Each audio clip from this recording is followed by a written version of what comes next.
What's up, everybody? Welcome to another episode of the Surf and Sales podcast. I am Scott Leese, one half of the duo that brings you this podcast and the Surf and Sales Summit. Check it out at surfandsales.com. I'm joined by my good friend, Richard Harris. What's going on, buddy? Good to see you, my man. We haven't talked in a while. You were on vacation, then I was on vacation, and Scott, I actually got to do something pretty cool. I got to ski in Utah for spring break with my kids. Really? Yep. And then also in the same spring break, I went to Savannah, Georgia, did a little surfing. So I skied and surfed within a week's time. That's like the most California thing that you could do. Totally. But you didn't do it in California, either one. Yes, because I'm from Georgia, so that's what I could do. But if you lived in Southern California, where our guest Will Falkenborg today on the Surf and Sales podcast lives, you could do that in one day. You drive 20 minutes to the beach and then drive an hour and a half to the mountains and surf and ski in the same day. This is true. We'll California double right there, Richard. There California it is. Double. We are in fact joined by an SDR leader at a company called Champify, which, fun fact, I'm actually an advisor to. Will may or may not know this. So the better Will does, technically, the better I do as well. So he's an SDR leader over at Champify and helps out my friend Todd. What's going on, Will? Welcome to the show, man. Dude, howdy. Thank you for having me. Full discretion, I am an SDR. I just have the word lead in my title. And so I'm technically the number one SDR at Champify. So that's something I get to tell my wife every day.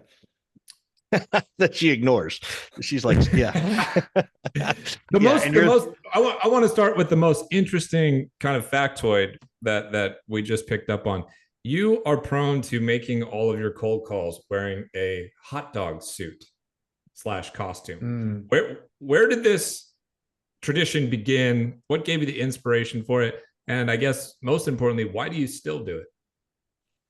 Yeah, I'm still figuring out the why behind me still doing it. But in terms of how I got it, so in 2022, I started as an SDR in October at a company called HG Insights. My wife is part of a mom's group, and oftentimes they'll be giving away things for a lot cheaper than you can get off of like Facebook Marketplace. So my wife comes up to me today, she's like, hey, like you don't have a Halloween costume. Do you want this like hot dog suit? It's only like $10. And I was like, why would I want that? And so she just bought it for me as a hot dog suit. We went and picked it up and I just let it sit in my car. And funny enough, I didn't even wear it for like another year and a half. I just gave it to my VP of sales to actually wear for his Halloween costume with his two daughters. And, I got some brownie points there. In terms of how I used it and how I started using it, I just had it lying around in my office. One day I was going after the CMO who I spent like 30-40 minutes personalizing emails to. I got zero response, one touch, two touch. I don't want to sound like a Dr. Seuss novel, but I called him, didn't answer, emailed him, didn't answer. I just said, screw it. I was like, how can I stand out and actually get his attention to respond to my email? Because at the end of the day, if you're outbounding to a CMO, a marketer's job is to grab attention and put it onto their product, right? If I can't even get this person's attention, how are they even going to look at the email I spent 30 to 40 minutes on? And so I just wrote an email, just took a picture of me in the hot dog suit. I'm like, hey, I've spent this time doing XYZ homework. I'd really relish if you took that chance to check it out. And it's just me in a hot dog suit. It was like, after that, like I got a response. I was like, oh, great email, blah, blah, blah. Like I saw you wearing the hot dog suit, and it clicked for me, right? I'm like, the hot dog suit isn't just like some weird thing I do. Like the reason I still wear the hot dog suit here and there, and I don't wear it for all my cold calls, just putting that out there, because it's not like they can see me wearing the hot dog suit. It's a testament to always look to stand out in some way, right? Because no matter what you do, you can spend as much time as you want with the perfect business acumen, complete understanding of their problems. If they don't read your email or it doesn't catch their attention, it's all to waste. Yeah. And so the hot dog, very true. Yeah, the hot dog is a testament to just keep doing that. So question, you've started in 2022 and now it's 2024 and you've been through some ups and downs, right? To say the least. what's getting people's attention, what's breaking through the noise, right? Again, because everybody's spending too much time researching. They're thinking that AI is going to solve the outbound problem for emails, and maybe it helps. What are you finding successful in the 2024 market? Yeah. And so what I'm finding successful the most, I'd say, is like authentic human connection, right? Like, as cringy as that sounds, it's like the only way to go toe to toe with like an AI bot or an AI written email that looks really good is to have that authentic connection. And the fastest way I'm able to do that is via the phones. And so every week I look at breaking into 6 or 7 accounts, 700 employees and up. I don't email any of those people until I've had a conversation or two to understand, first of all, like how they're doing their current, for example, how they're tracking past customers is going to be relevant to me because I can find a problem within that because it has second and third order consequences. And once I figured out if there is a problem based off of how they're currently doing it via a cold call, I can leverage that conversation to go to all of the right individuals instead of wasting my time writing emails, trying to just follow up over and over again with 3 different divisions within a company across 20 different people when I can talk to one person and get an understanding of who reach out to with what message. And so I don't even email a company or like an individual for 3 to 5 days after I've called them. And then within those 3 to 5 days, if I'm calling into an account, I'm leveraging these conversations to get to the right individuals and connecting with them on LinkedIn. I mentioned so hold on, slow down. leveraging. So you identify the decision maker, and then you just call other people at random in the company. Well, I don't know who, a lot of the times I don't know who the decision maker is. With Champify, so you're just calling random people in the company with the assumption of this is my ICP. Is that okay? Let me take a step back. And so at Champify, the way we break into accounts is either with sales leaders, ops leaders, or marketing leaders. So I'm calling into these 3 groups, typically director and up.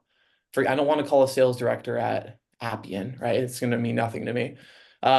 I'm calling VPs of sales and up, typically directors of sales operations and up, and then directors of marketing and up to get an understanding of, hey, what function of the business or something like Champify lie in? And then from there, once I've had that understanding, I can tap into that specific function of the business. So is the message there something to the effect of like, hey, Will, not sure if you're the right person to talk to about this or not. Got a quick question for you. And then you dig in and you start learning a little bit. So I can actually dive into that message. And so every account I go after, I rely on my head of growth to understand and determine whether it's a good fit account. And so, especially with a company of our size, and like SDRs don't have the time to go research every single one of their 50, 100 accounts in depth. And so I rely on Taylor, who is our head of growth, to use Clay and a fundamental understanding of, hey, do they have great G2 reviews? Do they have a widely adopted product? Or are they shifting from a PLG to an outbound motion and hiring new sales reps and SDRs? And typically from there, I can understand, hey, is this a great account? And then I'll go into that cold call with a message of saying, hey, I caught you at a bad time. You were not expecting my call, and this is the first time I've reached you. Was just hoping for a minute to explain why. I did some prep for this introduction. If it's not of interest, I'll never call you back.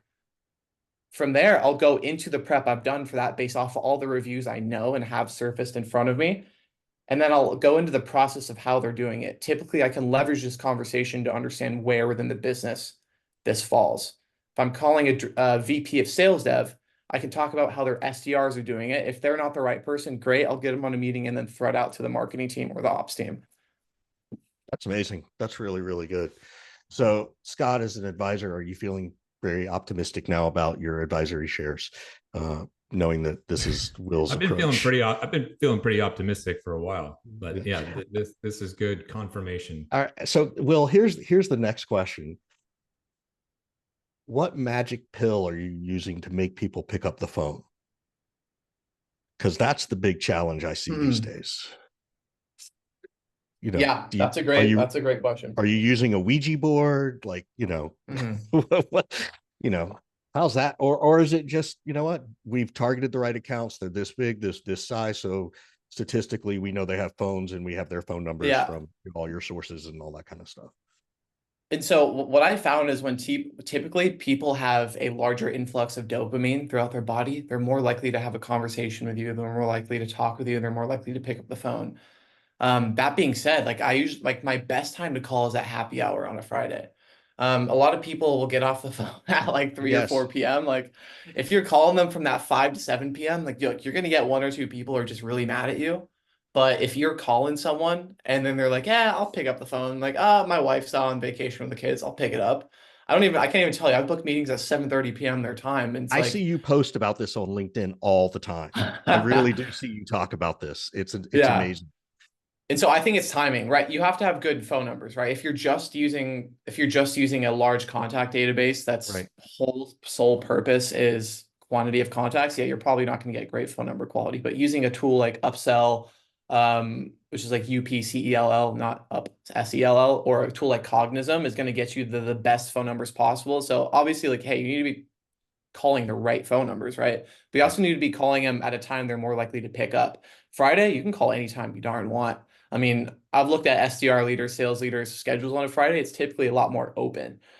During the week, I only call after around 4:30 p.m. their time. And so I really start hitting the phones at 1:30 Pacific, and then I keep going until about 5:30 to 6, So what are depending you on doing whether all or not my morning? wife is yelling at me to come help. Right. Great question, man. And so all morning, dude, it's my calendar is just reminder, reminder, reminder. Just It's remember bad. I don't, your yeah. CEO and founder might listen to this, so you better make sure you're Yeah, busy. I don't know. Okay, I'll walk you through my schedule. So I wake up around 6:30. I lay in bed until 7:30, and I'm just playing with my kid. He likes to cuddle and like have his bottle. And then I let my wife sleep in, right? That is the best investment. That first hour of the day is the absolute best thing I can do at that time because it knows like I'm not going to need to take more time out of work to go help because she's gotten rest and she can handle it, right? After that, I start essentially multi-threading, writing emails, and sending LinkedIn messages. I'm big on videos. I have this lucky whiteboard right next to me. I'll send videos with it. I'll put on my hot dog costumes to send a video. I sent a video to a CMO the other day, just being completely straightforward and monotone. But then I'm wearing the hot dog too. It's just like it's fun doing that without making any reference to it because it's like, wait, he's not talking about it, but he's like, what he's saying makes sense, but he's just wearing something weird. So that's usually how I start my morning. It's more of like understanding, hey, how can I build lead lists? How can I do these activities to set me up for the rest of my day? I love this. I love this. I think it's, it's so obvious that everybody's calendars tends to be a little more open on Fridays. And yet we've always thought, oh, nobody's going to pick up the phone on a Friday. Well, it's also because we've thought, I don't want to make cold calls on a Friday afternoon. Right. Us too. Right. I don't want to work either. Mm-hmm. That's the thing. Yeah. Right. So super You find ways to talk yourself out of it. Yeah. And then you tell yourself this story. Nobody else does either. So nobody will pick up the phone. So I probably shouldn't pick up the phone. So Will, what got you interested in sales? Right. Yeah. Was this your first sales job in 2022? Like what were you doing before that? And what got you interested in sales? Yeah. So I think this starts, and I'm gonna make a reference to the seller's journey. It's like there's never like a class in school about learning sales, right? I remember there was actually a club at San Diego State for sales, and I had a finance degree. When I was working on my finance degree, I looked at that club and I was like, like what do those guys think they're doing? Like why don't they just focus on their degree? And it didn't make sense to me until later because I graduated college. We were gonna have a kid, and I'm like, I don't have a job. What do I do? And so, sound familiar, Scott? yeah, Sure exactly. does. Yeah. Yeah. Like what now? And so I think you said most people just stumble into it, right? I more of like set up a brick wall and tried to ram my head through it because I was applying to hundreds of job applications every day, just hitting that little manual apply. And then one day I just decided just to move because my wife and I, we didn't live together. Like my wife had two other roommates. She was in Santa Barbara. I was back home. I had no money in my bank account. I think I had like my mom gave me like a couple $1,000. So like, hey, this is it. Go figure it out. So I just moved God, in is with this my your little wife. brother? Is this your little brother? Is this your? Yeah. Actually, we might be related. I'm not sure. And so I just moved in with her. I said, hey, I'm going to burn the boats if I want to take the island. And I started applying in person, dropping off like my resume, and I actually got an interview to be like a wealth planner for $22 an hour. And I just remember like thinking, this is it. And then they told me, like, hey, you're the perfect app, but we just can't take you. And I just broke down in my car. And then I remember this whole time I've been seeing these job applications for being an SDR. And I started applying to them a lot and then actually taking the interviews and doing pretty well on them. Like I would go into every one of them saying like, hey, my main going in here, I'm going to be your top performer no matter what. I'll make more calls than anyone else, make more emails than anyone else. I just was very extremely straightforward with it. And I think a couple of the managers I talked to kind of like didn't like that. They almost took offense to it because I said, hey, I want to be the best sales rep. I want to be the best manager possible. Like my goal is one day to like, I just want to get to the top however I can. And so I actually lost like 3 interviews that way. The last one, I remember this conversation very well. It basically told me I didn't have what it took to be an SDR. And that's why he kept drilling me with all these questions because he's like, hey, So I wait, feel like somebody actually told you that? Yeah, yes. And so Yeah. he's an SDR manager at a cybersecurity company. Anytime I ever get a shout out, Great. like whether it's from Kyle Coleman or ever I'm on a podcast, I always tag him in it. I love that. I don't know, Wait, you tagged this guy? That level Yeah. that level of pettiness is something that I respect tremendously. What bravado, man. Yeah. I think, I love it. I do the same there's thing. 2 Listen, things. I can remember 2 times where something very similar happened to me. One of them was somebody told me that, quote, Scotty's little sales club would never make it. This was somebody who was basically ripping my leadership style and approach and whatnot. I know exactly where I was when they said it, what year it was, all that kind of good stuff. And I remember I took one interview with a company at ADP 20 something years ago.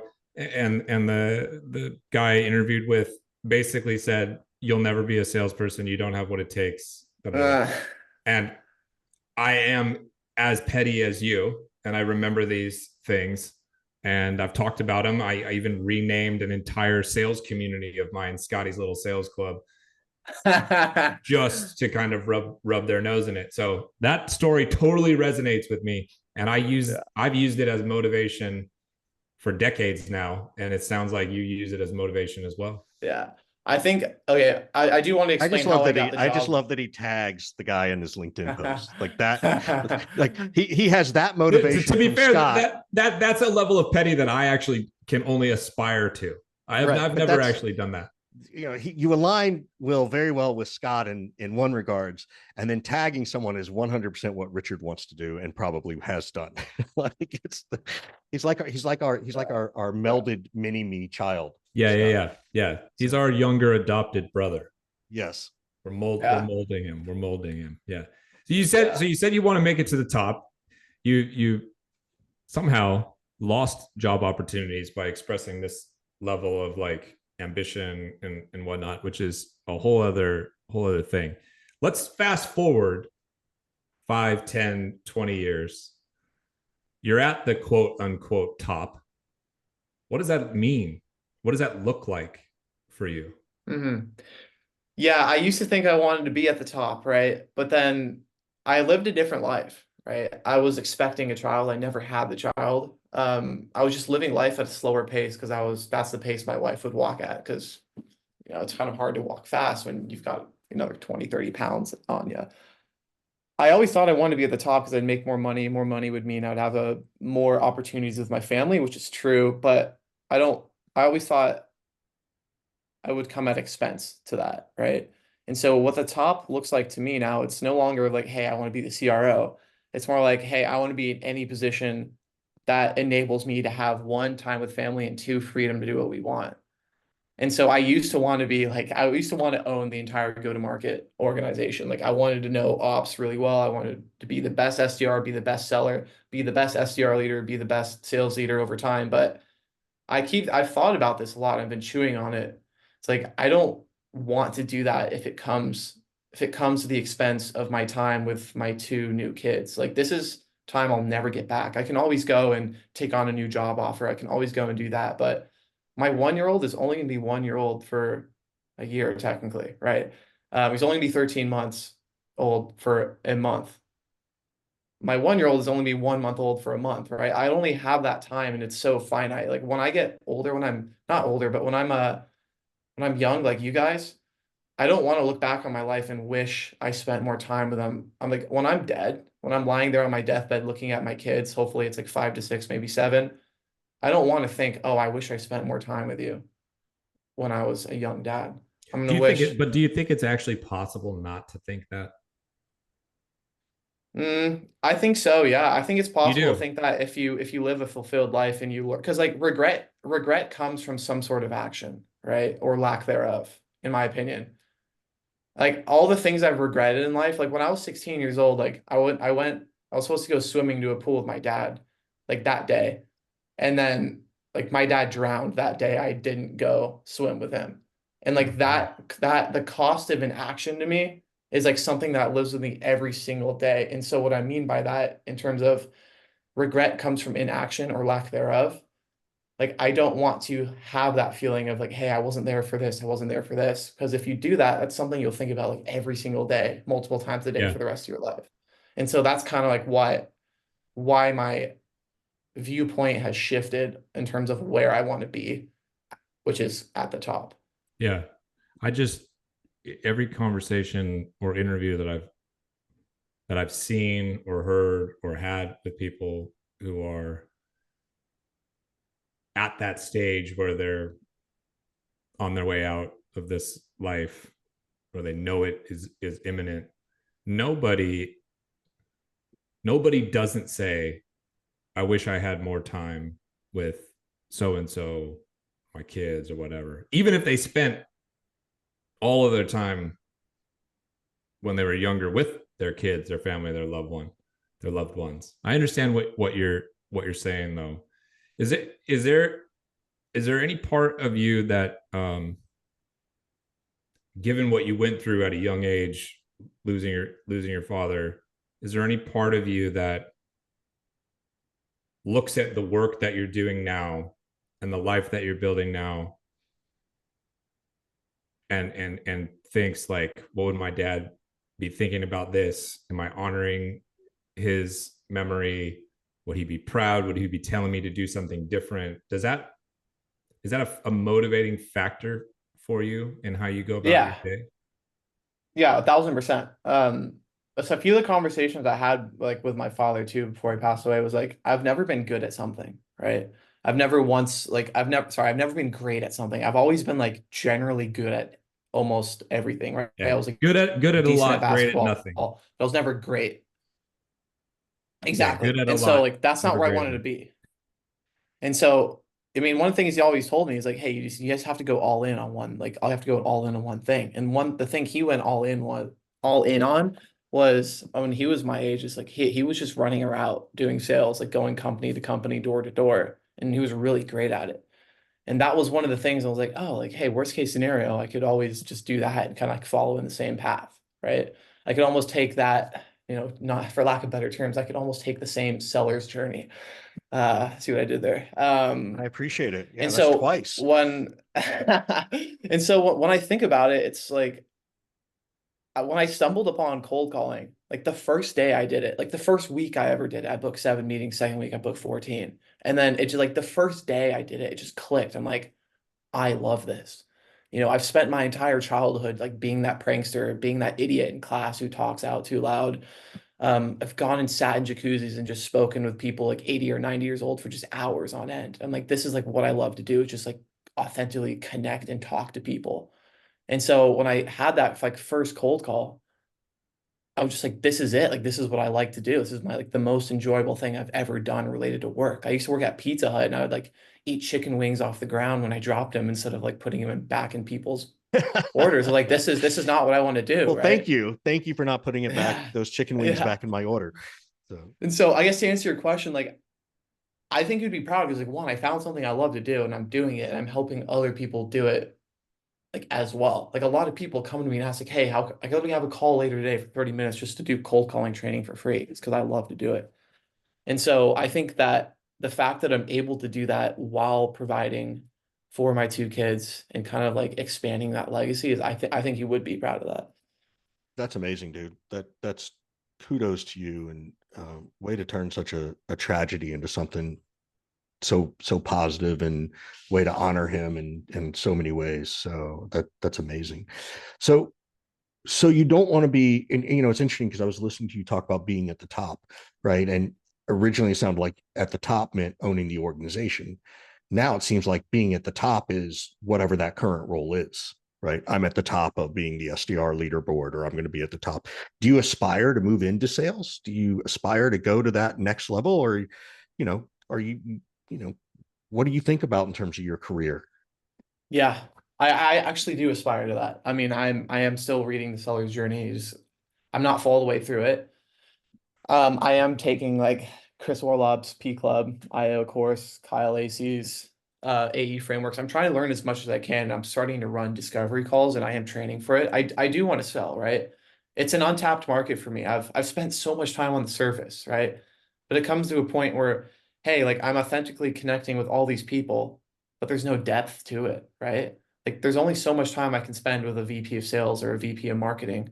Whereas if I'm a seller, I can go all the way through the funnel, right? And understand, hey, what are your actual problems and how can I fix them? And just instead of identifying them, right?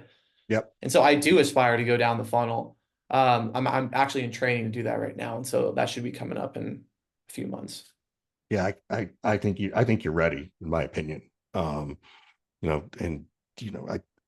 it's kind of, it's time for someone to give you the shot. Sure, you can keep learning, and maybe there's a couple of tweaks along the way, but you're probably pretty skilled at it, probably more than you even believe yourself at this stage. So don't over educate before you push the move. And granted, within the company, you might have to wait till they're ready to grow too. So I know you well enough to know you're probably not going to try and bail on where you're at to go somewhere else. So Never. yeah. So let's kind of getting close towards the end. What do you want to ask us? Because I know you always like to ask questions and do stuff. So let's spend a few minutes with you asking us stuff. All right, Scott, I do want to ask you because my buddy Brandon Jepson and we have like a community for dads in tech called Tech Dads, and we did a little webinar with Richard a while back, and he mentioned he knew some of your darkest secrets. So I want to hear like what are some of those darkest secrets, Scott, that come to mind, and how have those impacted you as a seller? Ooh, wow, that is 5 years into this, and that's the best question that's ever been asked. I gotta process this for a second. First of all, what the fuck did Richard tell you? That's my first. Yeah. Darkest secret. What I guess one of my darkest secrets would be that when I first got into sales leadership, I only had one move, one play, whatever you want to call it. It's like if you're playing basketball and you could only go to your left and do the same shot. That was it. That was all I had. And my move was basically like work harder. That was it. It was like you could do more, you could work harder, we could figure it out. And it was very much like a coming from my sports background of like trying to fire people up, and just through like sheer willpower try to make things happen. And nowadays that mortifies me that was the only thing that I knew how to do. I didn't get any sales leadership coaching or guidance. There was no podcast to listen to. There was no LinkedIn advice being doled out every single day. So I didn't know what the fuck to do. I just got like thrown into this sales management role. And I'm like, come on, Will, let's go. We got to make this happen, And that was it. And, I was tough. A lot of people who worked for me didn't love it, let's just say, at all, especially if they were not at a place in their life where they were ready to try to do something like really special and change their life. People that were, even though they didn't love it, they still did it because they were at the right place. And a lot of those people have come back to me now and said, man, you were a fucking asshole back then, but now I never learned more. I never did better. I'm so glad that, I worked under you when I did. But yeah, you were tough. And so, yeah, that's a dark, dirty secret, I guess, is like, I was not very good by modern standards when I was a sales leader initially, and there's a lot of things that I would do differently. And now it's impacted me because I try to rail and rage against a lot of those kinds of things. And as I grew and got more experience and matured a little bit, I adjusted and I led subsequent teams differently. And coincidentally, the last 3 teams that I led had the best outcomes when I was a VP of sales as I continued to evolve and adjust. So draw a correlation there however you like. But yeah, there's my answer for you. I do have a follow-on question. So when we met with Richard, he mentioned that he ended up when he had a career change, he ended up taking a lower paying job under you. Yeah.